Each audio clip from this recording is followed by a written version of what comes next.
Broadcasting Arizona. 12 News Today starts now. Explosions, flames, and dark plumes of smoke. That was the scene in the West Valley this morning. A greenhouse reduced to rubble. Plus, they're claiming a spot in line and not budging. The overnight anticipation surrounding the high court. And guys, need a wardrobe quick fix? Then listen up.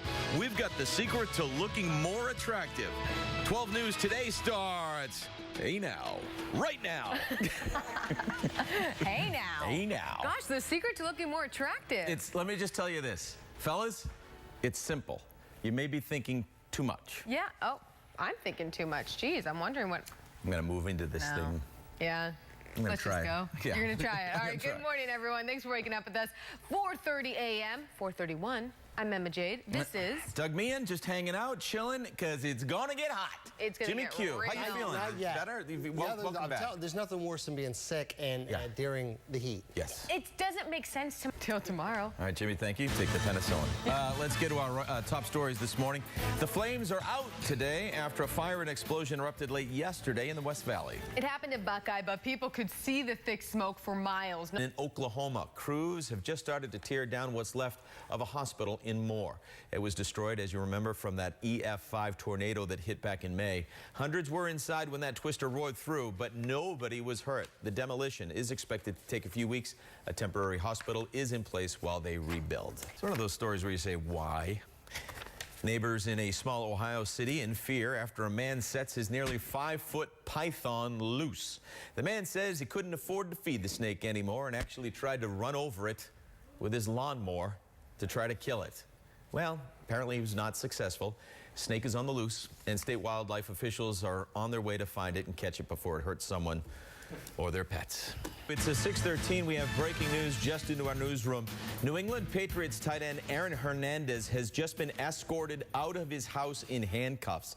The NBC station in Boston, WHDH, reporting state police have arrested him as they continue to investigate a murder. Last week, police found the body of a semi-pro football player just a mile away from Hernandez's home. No word this morning about any charges. We will continue to monitor this situation and bring you any updates as they become available. A group of... It's catching. I'm telling you, it's catching this morning. Speaking of boys, go on. Sorry, a little bit of the hoo-ha. Yeah, Bobby Brady moment there. Can I try this? Yes. Yeah, go ahead. It's time to change. It's time to rearrange. It's 6:14. A group of Boy Scouts in New Hampshire are training to deal with a crisis. Now, this is nothing funny. They find themselves in the middle of one when lightning strikes their camp. 23 scouts were at a site when a bad storm rolled in, so they hunkered down in their tents when one of the scouts says the brightest bolt of white you can imagine flashed, and then he blacked out. When he came back, he says his back felt hot, his knee hurt, and that's where he thinks that the lightning bolt exited his body.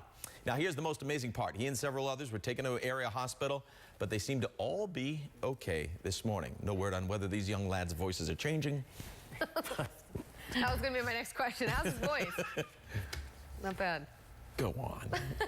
I mean, you're apparently the only one who's doing okay with the voice this morning, well, so why don't you take over? Just give me a second. Democrat Edward Markey has won a special election in Massachusetts and will succeed John Kerry in the Senate. Kerry's seat, or the people's seat, opened up when he became Secretary of State. Markey received 54% of the vote, beating Republican Gabriel Gomez. It has been a growing problem since 9/11, and unemployment continues to be an issue for veterans trying to return to the workforce. And the problem could actually get worse when 30,000 more vets return to Arizona in the next year. Chris Rapsky in our newsroom this morning to explain how one state bill never got the chance to help vets, and this is a little aggravating to say the least, Chris. Yeah, you know, more than half of they're going to do about these two cases. Hey, Tracy, it's Doug. Just a quick question about the folks that are gathered there outside of the Supreme Court. Would you say most of them are there in support or in opposition of gay marriage? I'd have to guess just based on, you know, the T-shirts they're wearing. This Pace picking up in the George Zimmerman murder trial as the prosecution rolls out graphic evidence and emotional testimony about the night Trayvon Martin died. Right now, witness testimony is getting ready to continue. The jury expecting to see more evidence as the prosecution tries to contradict George Zimmerman's statements that he killed Martin in self-defense. Here's Danielle Lee with more.